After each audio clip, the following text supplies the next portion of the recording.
prepare women for life? Don't at all. Like, I was in the Girl Scouts. The Girl Scouts does not teach you any skills, right? The Girl Scouts basically teaches you to sell a bunch of cookies that you didn't even freaking make, okay? Like, if you're to take the skills you learned in the Girl Scouts and apply them as an adult, you're selling things to strangers in a mini skirt. You're a hooker. That's what you do for a living. That's your job now. But guys learn real skills. You guys, go to the Eagle Scouts and you guys learn how to, make ropes and make fires and stuff. And women don't learn those kind of survival skills. And I was thinking about how much that pissed me off after that happened to me, But then I kind of got perspective. I was like, you know what? Guys may know how to make ropes and fires and stuff, but women, we can make people. Okay, that is pretty badass, okay? Give me the backseat of a Taurus and some Sutter home, I can duplicate.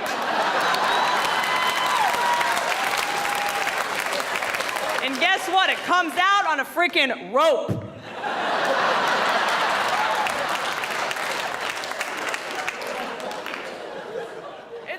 Going from a long relationship to starting to date again is very difficult because when you're in a long-term relationship, you're comfortable, right? You don't have to wear any makeup, you can just pee in front of the person or whatever. When you're dating somebody new, you have to try to be perfect for the new guy. Like, I've been dating a new guy, and I've been trying to be so perfect. Basically, the first, 3 months of me dating this guy, every second has basically been me trying to not fart. That's all it is. Every second of every day, it's just like, please don't fart, please don't fart, please don't fart. Please don't fart. My ass is in the shape of its life. That's the upside. But the hard part is that I'll sometimes stay at his house for a couple days at a time, and I have to hold it in so long that by the time I leave, I'm like, all right, see you later. Sometimes you can catch air, you're like. Because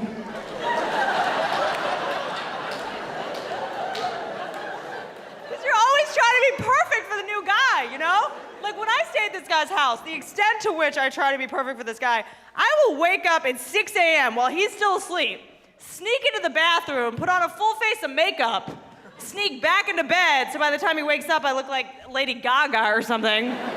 Which is so ridiculous. Women, we do not need to look cute in the morning for our man. We don't need it. Because, guys, before your eyes even open in the morning, you guys have erections. You don't even know what's lying next to you, and you're just ready to have sex with it. Really? You are heathens. You guys literally wake up in the morning, you're like, where's a hole? Give me a hole. It is barbaric. I know a lot about dating because I watch a lot of dates. That sounds creepy. I host a dating show.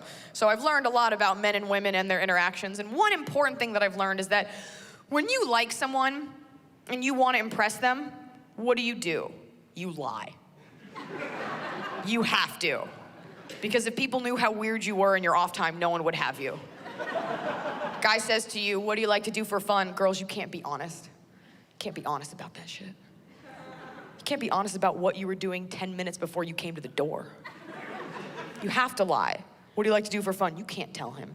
You can't be like, I really enjoy choreographing naked cheerleading routines to old Britney Spears CDs, and then I Google a bunch of hentai porn, masturbate, don't wash my hands, Facebook stalk my ex-boyfriend and his ex-girlfriends, jot down their place of employment for future reference, and then I go bake some cookies, and then I mouth kiss my dog and promise her that one day she'll be my wife. You can't say that. 9 times out of 10, guy asks a girl, what do you like to do for fun? The girl's answer will be, hiking.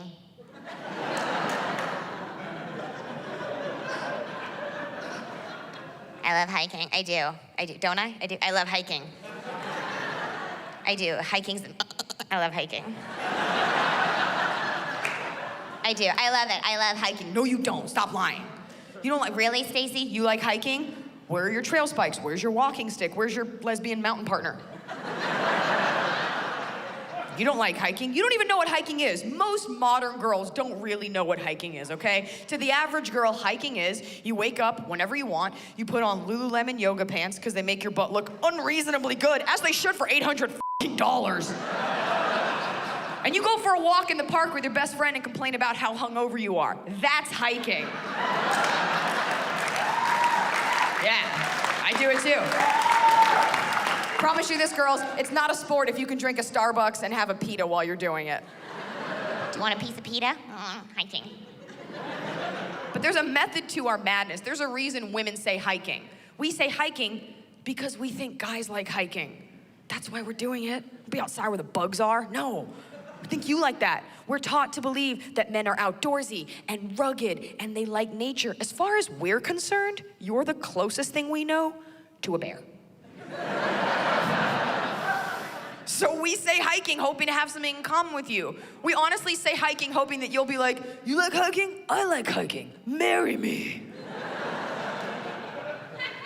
It's the easiest thing you can say that you do. It's one of the only outdoor activities that you can lie and say that you do it, having never done it before, and then do it and pull it off because it's walking. You can't pull that off. You shouldn't be mating with anyone. Most outdoor activities require a decent amount of skill. For example, you can't say you like rock climbing if you've never been rock climbing. I mean, you can, but I promise you this, you're gonna slip, you're gonna get your hand caught in a rock. 127 hours later.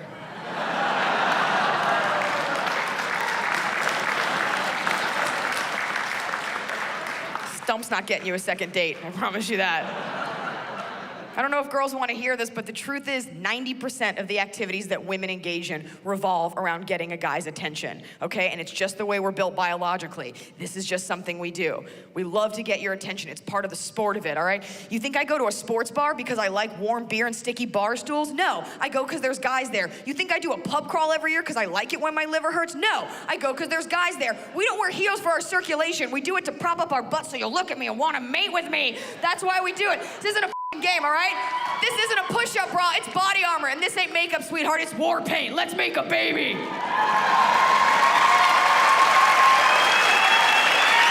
Like, I'd never seen Hispanic people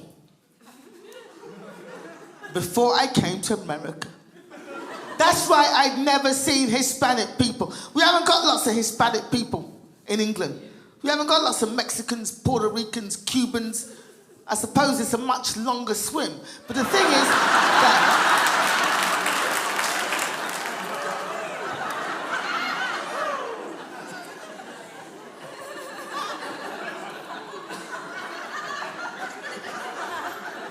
I get the feeling I shouldn't have said that.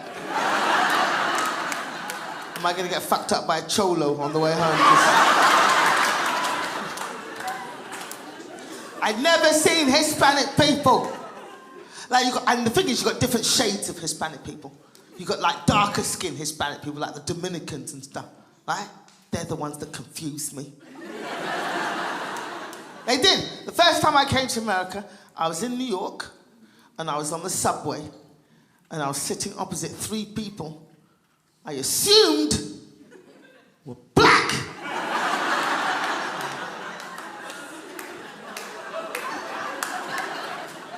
And then they started speaking. ¿Qué pasa? I was like that.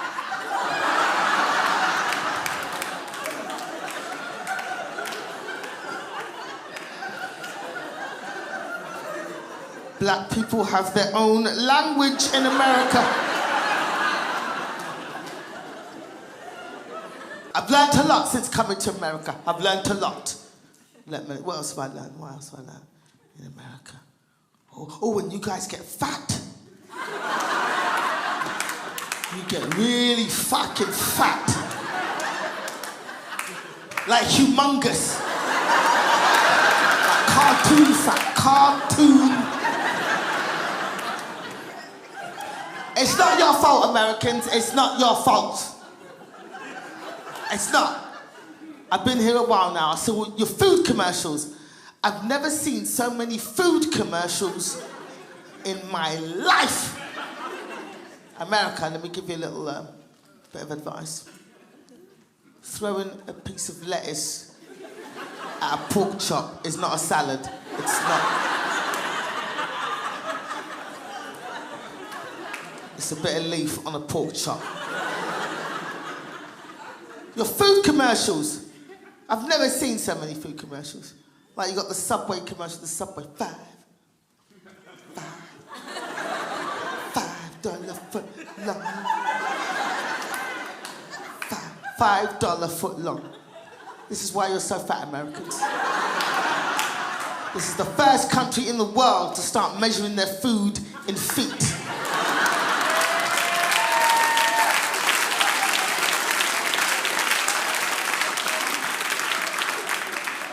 I've never seen so many commercials for food.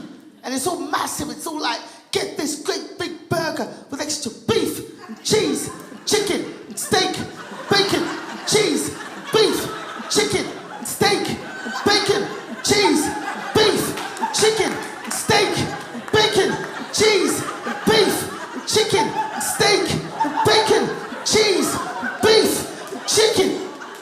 All on a sesame seed bun. So I went to the thrift store today, and I saw a t-shirt that said, "I'm a keeper," on it. I was like, well, someone must have disagreed with that.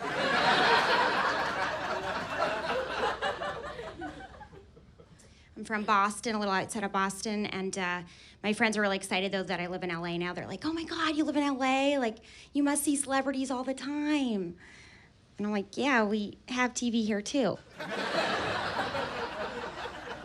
A lot of people are like, who do you get that you look like? And I tell them that when I was little, I was often compared to a young Drew Barrymore. Got that a lot. And then as I got a little older, I got compared to a young Heather Graham. But now I like to think of myself more as a washed-up Dakota Fanning. It's more my type. I went home recently to visit my parents. Always nice, brings back a lot of memories, like why I left. My mom and I are a lot alike in a lot of ways. She's a vegetarian. I'm a vegetarian. She cries very easily during movies. I also cry very easily during movies. She turned down Harvard, and I also didn't go to Harvard. I tried. I went to Boston University for a year, but I got so overwhelmed by the workload, so I went to my advisor seeking guidance, and she's like, Erica, if you think this is bad, just wait till you have kids. So I took her advice, and I'm not going to go back till I have kids. Maybe I'll be ready then. Who knows? But I'm actually glad, I didn't waste my parents' money on, a fancy college education, because it turned out they really needed that money to pay my rent for the next 5 years. All worked out. My dad is actually in a wheelchair. Thank you for the moment of silence. Appreciate that. He has MS, which is a neurological disease, and I found out recently they actually have an MS walk.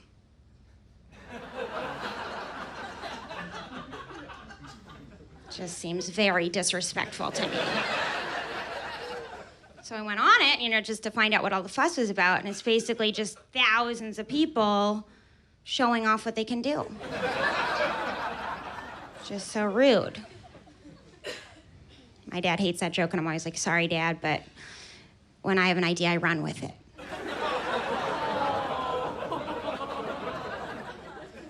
Unlike some people I know. So you're just gonna have to roll with it.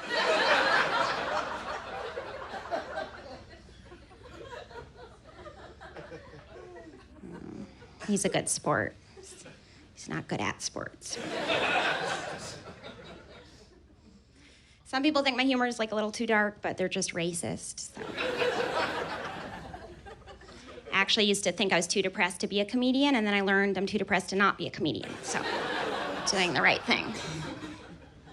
I am in therapy, which I like. I'm not sure I do it right, because I spend most of my therapy sessions just showing my therapist video clips of my stand-up act. And I think I'll know I've really made it when I don't have to pay my audience $200 an hour. Whenever I get nervous, though, about not being really successful, I just think, Erica, there are starving kids in Africa who are way less successful than you are. Some of them don't even have an IMDb page. I have a friend who's always putting things in perspective. She's the perspective friend. And I had a bad day the other day, and she's like, Erica, you know what I do when I'm having a bad day to put things in perspective? I just Google child refugees. And it really helps. It's really? You have to go to that extremes? I just look up on Facebook which of my high school friends got fat. That seems to do the trick. We're both horrible people, but C'est la vie. That's French. She got a tattoo, too. She got a tattoo of a hummingbird on her arm. A hummingbird. She's like, Erica, you know what hummingbirds represent? They represent change. I was like, huh, you know what doesn't usually represent change? Tattoos. Not usually a symbol for change. When I first moved to LA, I actually worked at a medicinal marijuana clinic, which is a pretty cush job. It was kind of sad because I've never met so many 20-year-olds with cataracts. Just one after another. I don't actually do drugs. I don't really drink much. I was actually sober for 15 years, and then I turned 16.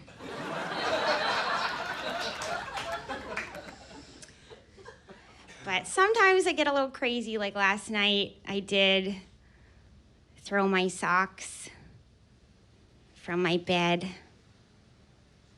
into the hamper. In one shot. And I whisper to myself, you go, girl. That's the kind of party animal I am. I do some acting, a little bit of acting. Or as my mom says, I'm trying to be an actress. I'm like, Mom, no, I'm not trying to be an actress. I am an actress, okay? I'm trying to get you to send me money.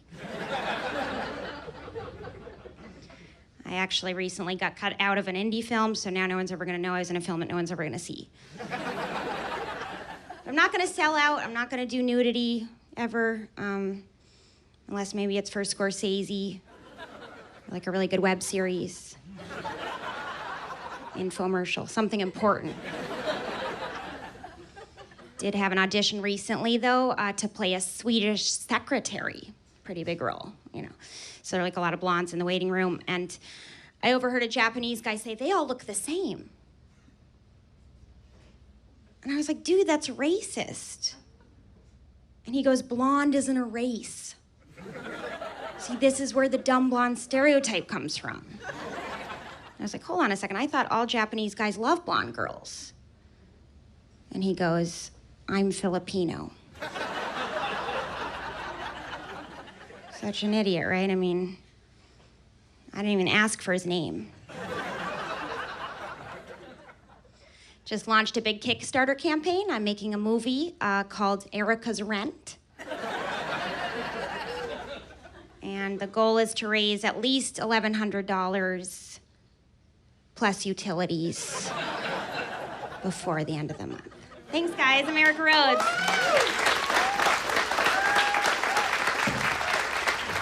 My husband is very smart and very quiet and an introvert and does very well, and then married me, and we've been exactly the opposite, but it has worked. He's a big man. He's 6'4". He can kick a door in, and I like that.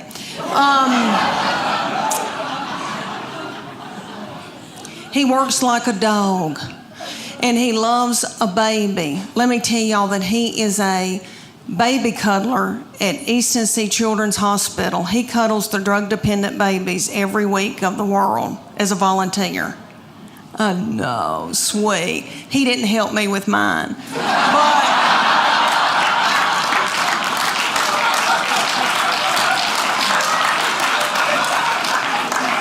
Because he was out making a living and paying for all this. We've got 2 still in college, and I wanted a 4th baby so bad. When my baby child went to kindergarten, I nearly grieved myself to death. I thought, Lord, what am I going to do with all this time on my hands? I hope I don't get hooked on whiskey and start honky-tonking. And about 3 weeks into her going to kindergarten, I was like, woohoo! Woohoo! Now I can go get a pap smear without somebody sitting on my head.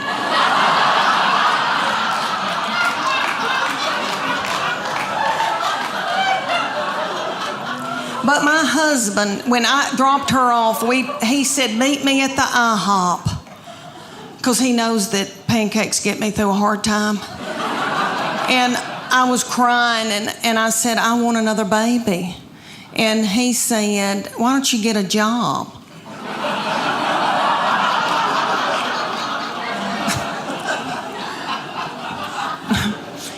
Yeah, right. So I said, I want a fourth baby. And he said, y'all are sucking the financial life out of me. So he bought me a dachshund. I had that dachshund for years. She's gone now. But let me tell you, she and I both got thyroid issues. She had cushions. I was walking her in our neighborhood one day, and a little girl came out in her driveway, and she said, can I pet your groundhog? Oh, y'all. So about my husband. All right, so my husband is a big man and is 6'4". I'm 5'8". We breed big kids.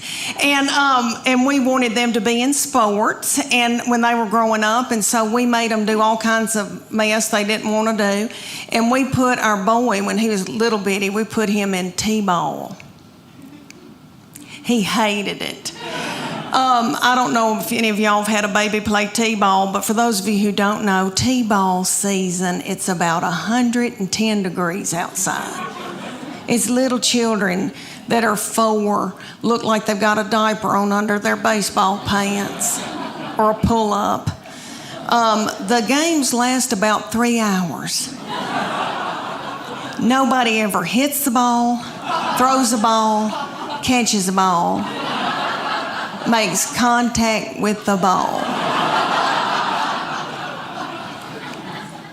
My baby laid in a fetal position in the outfield the entire season.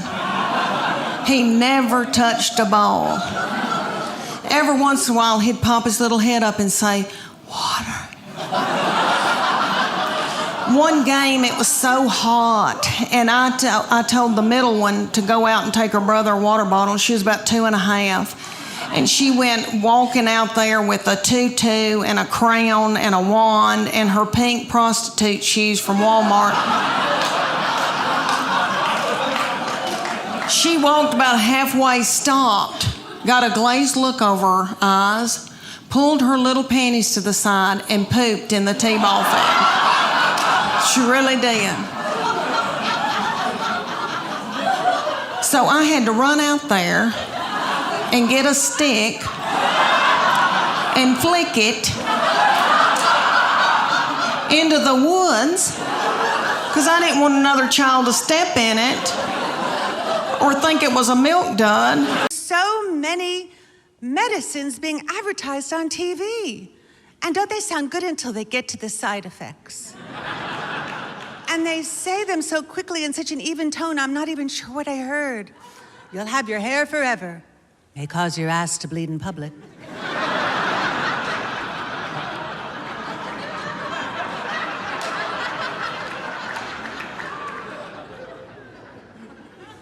I had a blood test recently. It turns out I have high cholesterol. Luckily, it's balanced out by low self-esteem.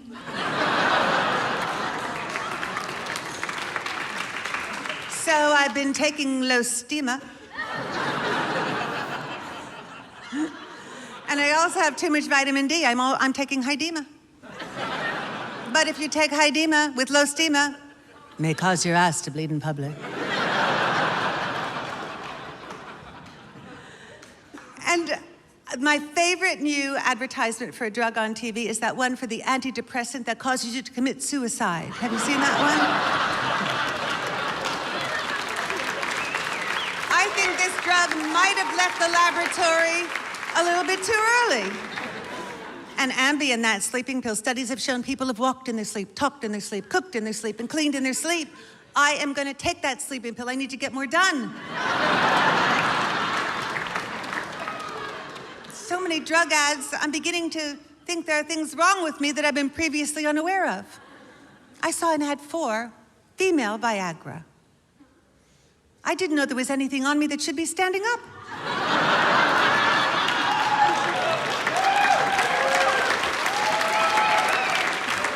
And I don't want to see any more ads for Cialis till they explain why couples must use separate bathtubs.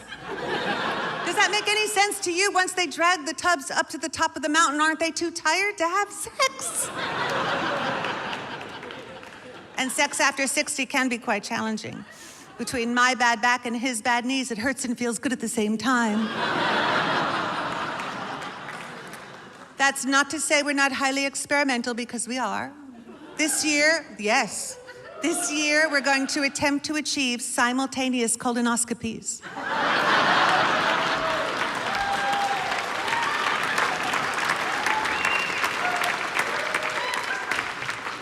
And last week, we did have a surprise sexual encounter. It was so exciting. It was at 2 a.m. when we bumped into each other on the way to the bathroom. But things change.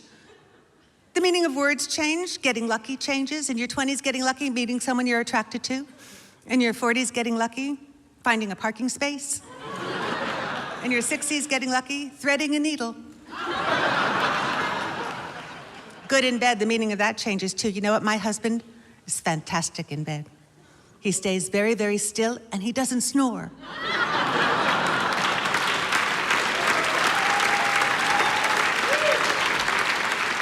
You know, I met my husband and I fell in love with him.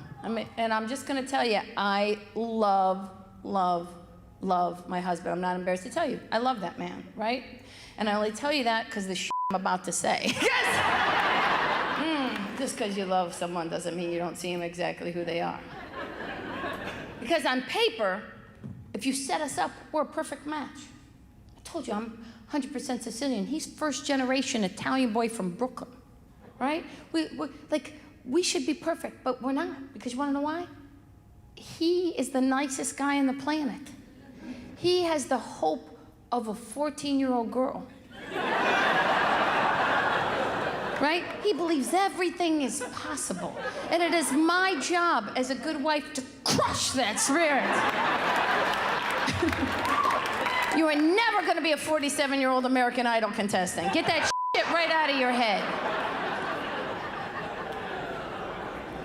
Ridiculous.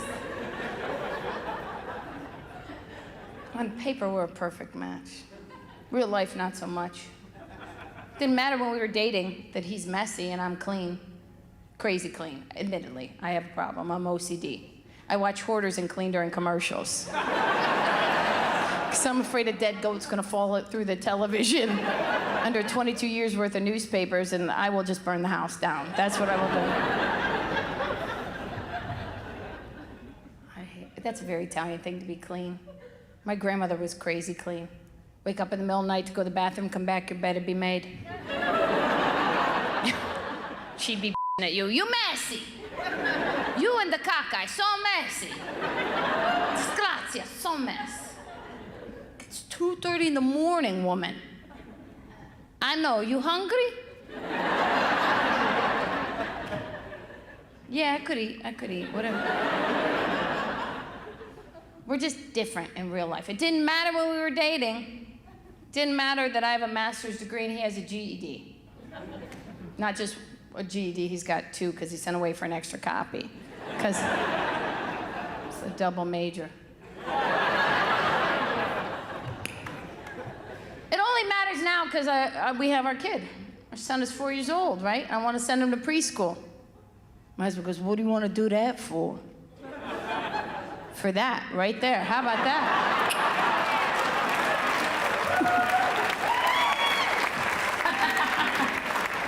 Exhibit A, huh? I gotta put a little purple beret up here? What do you want? How am I gonna stake my case?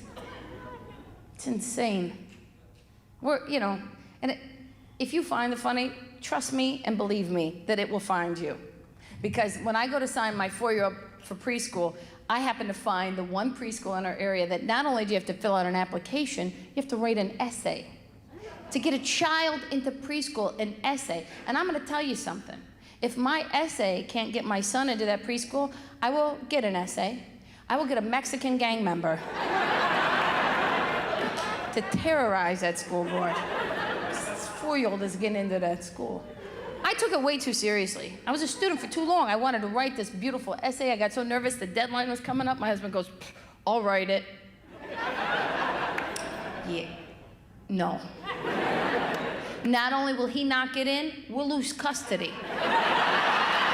It's not happening.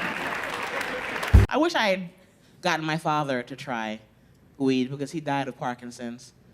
and it was kind of rough, though. But one time, they don't have any faith that I could take care of them as they get older, mother and father. They don't understand this job. I went home one time unannounced. Both opened the front door. They had on those sunglasses that cover your whole head when you're 100 and you just had surgery. I said, what did you both do? Jackie, we got LASIK together. I said, why didn't you call me? We didn't want to bother you. So if I came home and you were both blind and there was a service dog on the porch, wouldn't that be an inconvenience? And who gets surgery as a family? Would you have a fucking Groupon? Do I have to move back here? My father was on so many medications with the Parkinson's, but I'm not gonna lie. They were fantastic. I tried some. He's gone. He died. They're all still there. I'm like, well, let's see what he was taking. One of them was a stool softener. I'm like, I wouldn't mind shitting faster, get more done during the day. I'll try a stool softener. Anxiety med. I'm anxious right now. Sleeping pills? What's it like to go to bed and not get up, pee 18 times before midnight? I can miss that. My father, when he passed away, when we were trying to go buy the coffin and stuff, when I tell you the anger, because it's like trying to buy a Toyota Corolla. Anybody here have family die and see what a racket it is, trying to get them buried? The fucking caskets are made of like unusual mahogany. He's underground. The man selling it was like, the coffin, it stays airtight. I'm not down there with him. I don't give a shit if it leaks. I don't give a shit if water gets in there. It's airtight. It's underground. He could come alive and die again. I wouldn't care. It's underground. I wouldn't know. He can wake up and shit. You see your father? No, he's underground. My mother and aunt and me made the arrangements for his burial, and my mother and aunt are keeping up with the Joneses, show-offs, snobs. Okay? If I wasn't there, they'd have had him buried fucking Elvis style. The way they were ordering shit that we didn't have, they wanted to put him in a private house. They wanted to have a limo bring him. Bitch, you don't have, and this man died and left us no fucking money. I want to have him cremated and put him in the goddamn kitchen next to the plates. We don't have any money. It's a racket. And the guy selling us all the equipment at the funeral home, he kept trying to upsell us. Upsell people who were living. He's like, don't you think it's good to buy extra plots for like you and like your mom and your auntie? I said, sir, no one's going to die ever again. This is the last fucking person in my family to die. I'm not buying a fucking Corolla, sir. I'm a little sad though, because I didn't give my parents grandchildren. I don't have any kids. I'm not always happy about that. You know, I don't. I had a doctor, my last GYN, I swear to God, his name was Dr. Cox. No one in the office understood why I couldn't stop laughing. I'm like, no one, y'all, did you hear Dr. Cox? And he gave me an examination and he was like, you know, you better hurry up when he's looking for the whole baby stuff. They can tell when you haven't had kids. I'm like, doctor, I am trying. Because I don't have any. And when I date guys who are young, who still want kids, I remember one guy was so worried about having babies, because everything still works. Everything still works biologically, there's the word. But it's definitely on liquidation sale now. It's on clearance. You gotta go to the back, you gotta get the manager, you gotta get the ladder, you gotta get off the top shelf. When you get it down, you gotta, it's old, but it's there. This young guy's like, what do you use for birth control? I said, if you could get my old ass pregnant, that baby's name's congratulations. You a father. Are you crazy? Good luck. I almost had to get a job. Woo! During the panoramic, oh my God, I almost had to get a job. I had a Zoom interview, and she noticed that on my resume I have not had a job since 2010. And no, that's actually a good thing, but I was in the corporate world, she didn't know about all this. She's like, so I see you haven't had an office job since 2010. What have you been doing? Guess what the wrong answer is? The best I can. That's the right answer, but that's not getting me work. I miss having a 9-to-5 though. Because I miss my girlfriends. I miss having girlfriends at work. I had one girlfriend, my biggest memory, most fond memory, this young girl, 35 years old at the time. And she's like, Jackie, I'm a virgin. I'm like, I can't help you with that shit. I said to her, what are you waiting for? She said, I'm waiting for my prince to come on his white horse and sweep me off my feet. I was like, bitch, he ain't coming. No wonder you so angry. You need to get some dick. But she's like, you know what? I met a guy. He might be the one. I said, okay, let me ask about this guy. Tell me about him. She said, well, his name is Daryl. He used to play for the NBA, wears a size 16 shoe. I said, bitch, do you have a suicide wish? You don't know how to drive. It's like passing a driver's test and going to buy a Hummer. Go buy a Prius and learn how to drive before you die. And she's like, you know what, Jackie? I'm gonna go slow. I'm gonna get to know Daryl. I said, exactly. Get to know Daryl. While you get to know him, give him my card, okay? I've been driving trucks for 20 years. That's all I'm saying. I know what I'm doing.